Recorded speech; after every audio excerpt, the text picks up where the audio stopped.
Education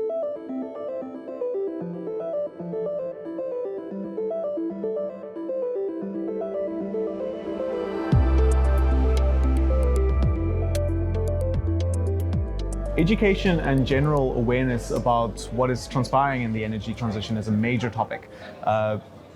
What do you think are some of the main issues when it comes to getting people involved and actually creating awareness around the energy transition? So I am here representing creators, environmentalists, conservationists, and I think that this is the minority that is not represented. And I'm a youth ambassador. So I think that there is a big division, and this is something that I'm trying to achieve with my work, is to bridge the gap between science and creativity. I really think that we need more unconventional ideas and more engaging and inclusive education.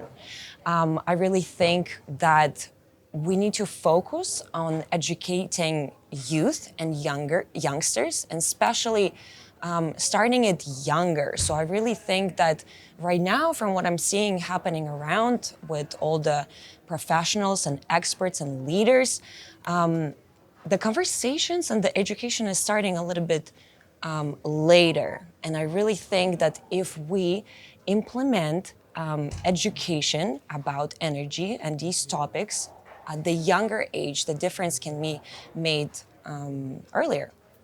And do you think that this type of education would have to focus just on the energy transition or on the whole energy trilemma in terms of affordability, access, etc.?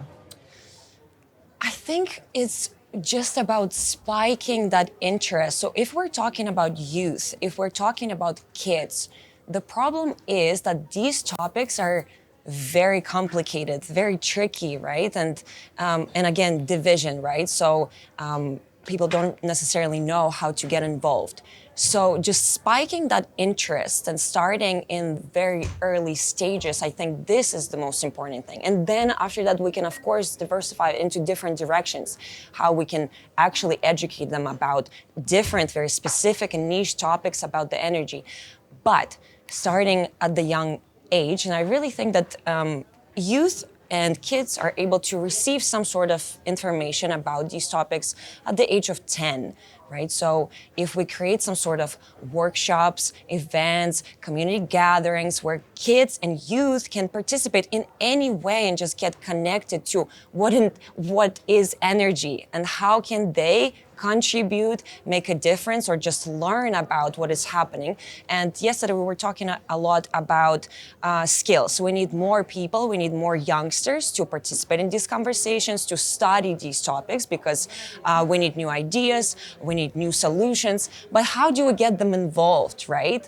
And I really think that just by creating this exciting conversations and making it seem that it is cool, it is fun, it is possible to start early, I feel this is where the solution is just spiking this interest. And I think that's really interesting. You brought up upskilling. It's been a huge focus here at EUSEW. You're here as a youth ambassador. How do you see the future energy landscape on that topic of upskilling? How do you see the workforce as it relates back to the energy transition? I think that this is the first year where youth ambassadors were selected to participate in these conversations. So I definitely think it's changing, but I also feel that the more changes can be done, and it can be more diverse, more inclusive, and more different people can be represented in these conversations, and especially contributing to different topics about energy. And I really think that youth and also nature and environment is something that is being underrepresented here. We're really focusing on economy and technology,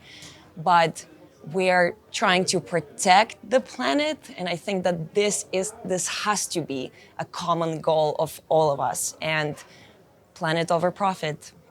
Absolutely. Thank you so much for joining us. Thank you. Thanks for watching. Make sure to subscribe to all of our channels for more insights.